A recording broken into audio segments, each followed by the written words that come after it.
అందరికీ ఒక good news ఉంది. ఏమైంది సార్? వీడి గుడ్ న్యూస్ ఏంటంటే బ్యాగ్ బెటర్ రాలేదు. నీ బ్యాడ్ న్యూస్ ఏంటంటే వాడు టీసీ తీసుకుని వెళ్ళిపోయాడు బ్యాగ్ బెంచర్. ఇది వీడి గుడ్ న్యూస్, నీకు బ్యాడ్ న్యూస్.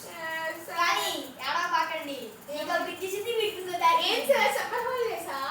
అప్పుడు నీ గుడ్ న్యూస్ ఏంటి ఏంటంటే వాడి ప్లేస్ లో ఇక్కడ వచ్చాడా? ఆలస్యం చేయండి. Yes!